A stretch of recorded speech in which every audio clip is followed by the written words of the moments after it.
Good afternoon. Thank you all for being here. No problem gets better by ignoring it. Often, the longer you choose to do nothing, the worse the situation gets. Such is the case with gun violence in Missouri. With every tragic and avoidable death from gun violence in Missouri, too many of our leaders simply shrug and look the other way as if this is the way things must be. And the situation only gets worse.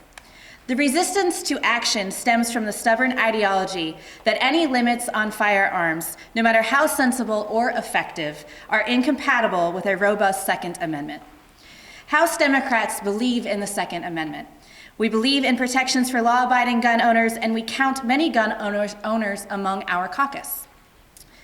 But we also believe that strong gun rights for those who act responsibly can and must coexist with common sense laws to keep guns out of the hands who don't. House Democrats have filed a legislative package to help restore balance to Missouri law by both protecting its citizens and respecting constitutional rights. But restoring common sense to state law is just one piece of the puzzle. We must also invest in local communities to address the root causes that often lead to violence. We can make those investments by improving funding for summer jobs and after-school programs. We can also be smarter about how we allocate resources in the criminal justice system, but by programs that will help former offenders re-enter society and the workforce, and eliminating the perverse financial incentives that encourage local jails to keep low-level offenders incarcerated for long periods of time.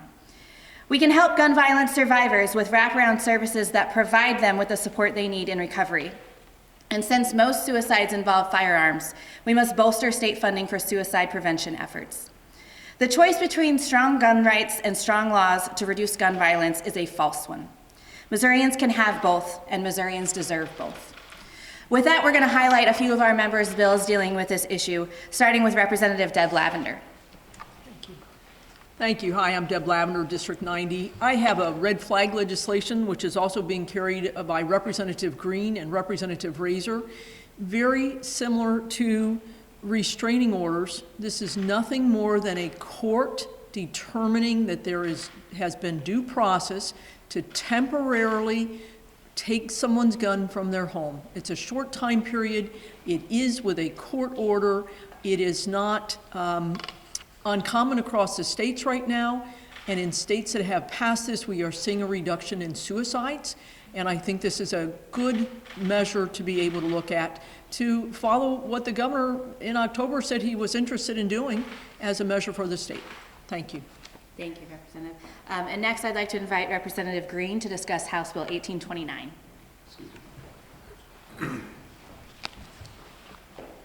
Good afternoon.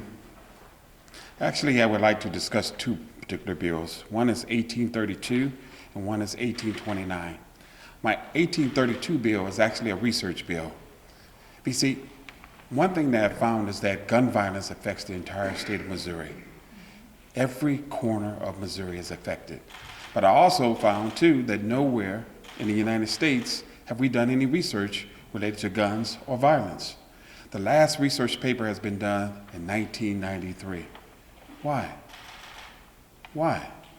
As I travel around, especially, and I speak in classes of criminal justice, one of the things I talk about is this 1832 bill and why no one has touched on how does violence affect our community.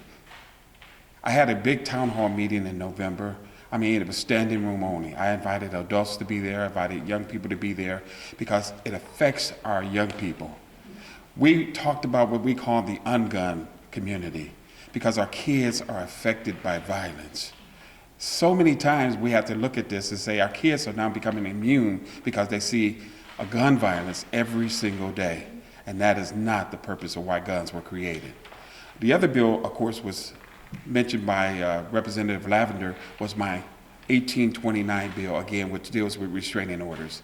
Last week I had a gentleman in the office, a researcher, and we were talking about mental illness. We were talking about, again, violence in our community. We were talking about, again, how it affects our community from one state to another across the country.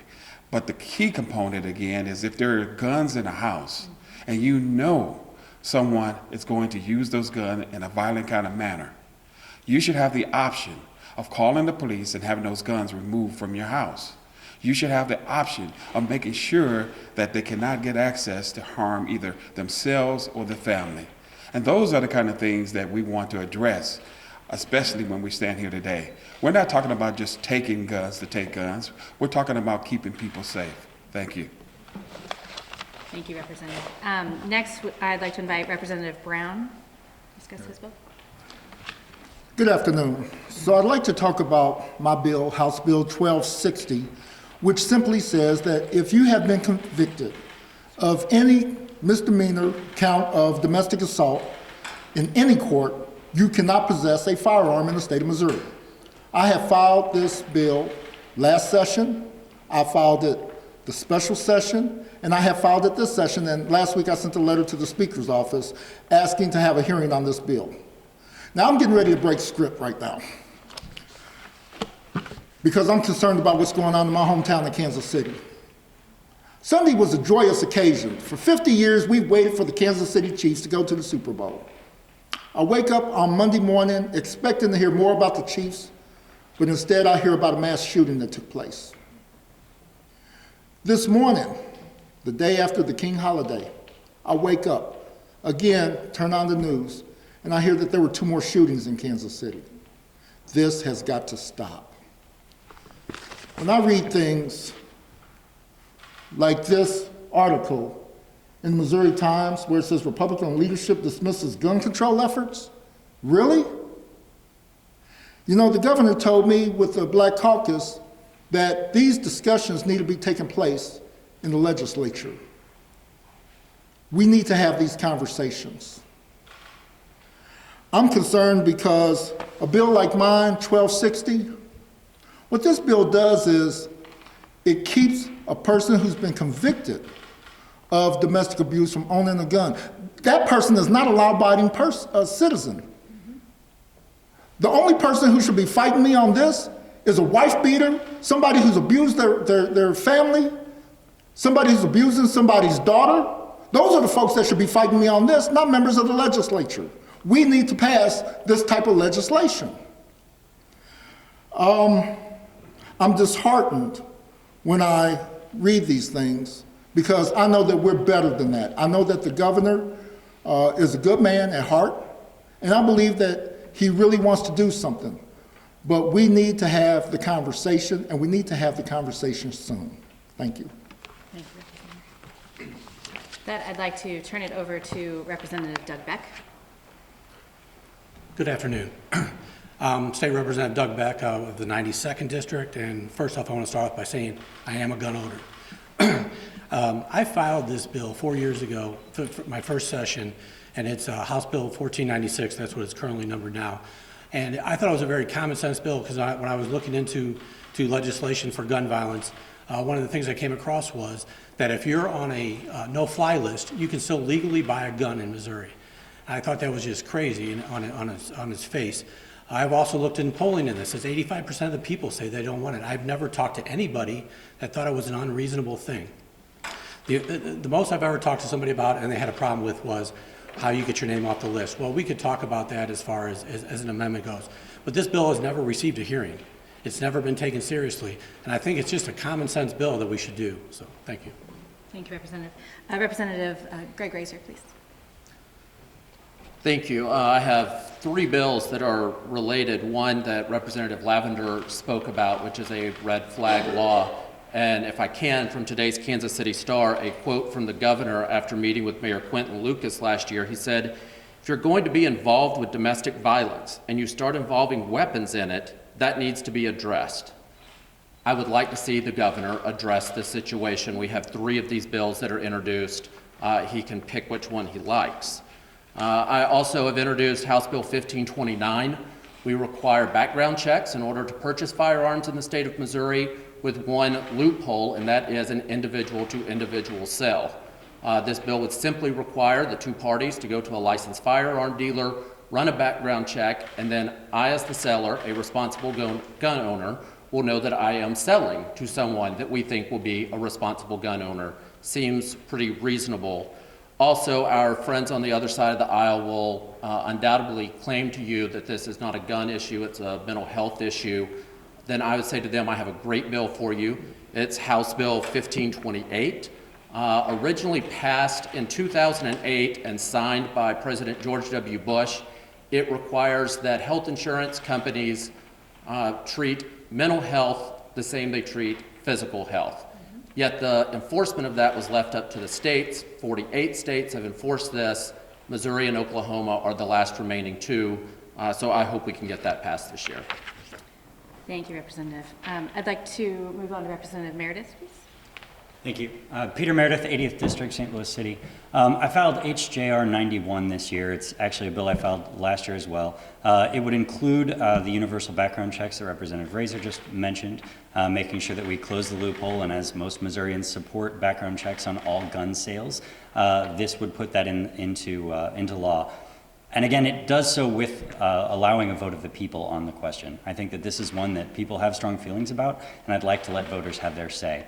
The one other piece that this would include as well is restoring the requirement to carry permits for concealed carry in our state. In 2016, the Missouri GOP decided to ignore the cautions of law enforcement, ignore the cautions of the Sheriff's Association, the Prosecutors Association, and ignore the veto of the governor, and override the veto in order to pass a law that we no longer required permits to concealed carry in our state. Well, since then, I don't think it's any coincidence that we've seen a rise in gun violence in our state. I've talked with a variety of law enforcement officers in St. Louis area that actually go after violent gun crime, and they will tell you that this tool being removed from their toolbox has made it harder for them to take guns out of the hands of bad people. We're talking about a very simple law that says if you want to carry a gun in public, concealed carry, you need to take simple steps to show you're a law-abiding gun owner, and that's getting a permit with the basic requirements for a permit. I believe Missourians support this, and we should give them a right to have their voices heard on it, to say to the legislature that we did not support this move that you made, and give them the right to put it back into law. Thank you. Thank you. So if you go through the bills that are filed, you'll notice that there are a lot more than just what we've highlighted today. Two, I'd like to briefly highlight for representatives who are not here. Representatives Washington and Price both have bills dealing with the possession of firearms and dealing with minors. Representative Washington's deals with, it prohibits minors from possessing handguns, and Representative Price has one dealing with the storage of firearms in the presence of a child. Those are both bills that we feel are very important. You'll notice that when it comes to the House Democrats, we are not saying that there is one thing that needs to be done in the legislature to deal with the issue of gun violence. This is a problem that we're seeing escalate, and it's happening day to day. We have an array of tools that we could use and a lot of discussions we could have from both the budgetary standpoint and funding some programming that we know works to passing laws that we know will work as well. With that, we'll take questions. We're hearing from Leader Schatz and Speaker Haar that any attempt to restrict guns or the Second Amendment for Missourians is off the table. So how realistic is this, and how do you continue the conversation? You know, we as the Democratic caucus don't function on what is realistic and what's not. We function on what we know has to be done. And each one of our districts, we have constituents reaching out to us every single day saying, please help us. We're scared. We're scared to send our kids to school. We're scared to go to a nightclub in Kansas City to celebrate a Super Bowl win because people are dying. So we're going to continue to push this conversation just as we did over the summer until the Republicans are willing to sit down and actually talk to us about this. In less than an hour, the Senate committee is going to start hearing bills that would toughen the penalties for various firearm violations, like criminal action. Are tougher penalties something that House Democrats could support? You know, I don't know exactly which bills that are being heard in the Senate, so I don't want to speak to those bills specifically, but I will tell you that generally when it comes to tougher criminal action, that's not something that we support. There are laws that we can pass now that will keep firearms out of the hands of criminals, which law enforcement have been asking us to do. So that's, without knowing the bills that specifically you're talking about, I can't comment on those. One of the sponsors is one of the red flag measures. Elaborate a little more on that. What would trigger it? How long would it be taken away? How exactly would that work? Okay. Well, I'll start with, and we have 3 bills up here. It could go anywhere from 30 days to 1 year. Again, it's the court order when it's signed, and it also looks at the violation. Again, if a person already had a felony already in place and then they get this restraining order, it may go up to 1 year. But again, if it's something that's dealing with a minor occurrence, maybe an argument in the household, and restraining order is filed, it might be 30 days. So it's up to the judiciary to make sure that decision is made, but each case is different. And that's one of the things I want to emphasize. Representative Lavender, what she was talking about, mentioned that there have been states where suicides have been reduced. And I guess what I'm asking too is, are you talking about red flags in domestic violence cases, in cases of mental health issues, or? Yes, the answer to your question is yes. Last week I had a gentleman in the office, and his son had schizophrenia, and he took his life in the 1990s. And so we were talking about mental illness, and we were talking about, again, maybe if that gun was not in the house. We were, it's a lot of what ifs, but we also talked about, again, if there were possibility of examining and seeing different things that he didn't observe, his wife did not observe, maybe they would have removed those guns that's in the household, but we will never know. I'd say a quick difference that I heard was the time period between our bills. To answer your question, I think whether you're a parent who sees text messages from a kid who perhaps has firearms that is thinking of taking his or her own life, whether it's a victim of domestic violence who gets text messages, and I'm just using this as an example, from her husband, from her boyfriend, who says, "I'm going to kill you," and he has guns. That person can then go to the police, who can take her to a judge and get a temporary order to take those firearms away if the judicial system approves. Within 10 days, there has to be a formal hearing, and at that point, the firearms can be held back from any length of time up to 6 months. But it would take the immediate danger away as best we can. Other questions? Representative Brown, specifically, I spoke to the governor last week, and we were talking about his meeting with the mayors. And he had said before that meeting, the mayors knew that gun control was off the table in those discussions. I was wondering if that was the case when he met with the legislative black caucus. That was not shared with us. When he met with us, this was prior to the start of the special session. We've always been under the impression that the conversation was open. When you look across this country, if you look at Texas, Texas has a Republican governor. They've signed gun legislation. Same way with Kentucky. Governor is Republican, signed gun legislation. Okay? We can do it here in Missouri if we choose to. Last year and the year before, I sponsored legislation to ban bump stocks. Of all people, it was Donald Trump who banned bump stocks in the United States. Some of these things that we're asking for does not infringe on people's Second Amendment rights. The things that we're asking for are common sense gun legislation to keep people safe. My niece came to me yesterday and told me she doesn't want to go to the Super Bowl parade should the Chiefs win because she's scared of what could happen. She's 23 years old. There's no reason for her to be scared, but she is. And I'm concerned about other folks that are out there. When we put guns in the hands of domestic abusers, really, are we going to protect these people? We need to take the guns away from them. So that bill that I have filed, 1260, I do have an emergency clause on it. So if we can get that through the legislature as soon as the governor signs it, it's law. You're quite right, any of the bill sponsors. Are there any Republicans that you're working with in the House that has expressed any support, or anyone that you're working with? So I will say that we are having lots of conversations with Republicans about various levels of these bills, and we have had some who are indicating that they plan to sponsor. At this point, I don't know that any of them have. I'm looking around, it doesn't sound like so, but we are having those conversations, definitely. I just don't want to give names until they actually file them, so. Any other questions? Okay, thank you all so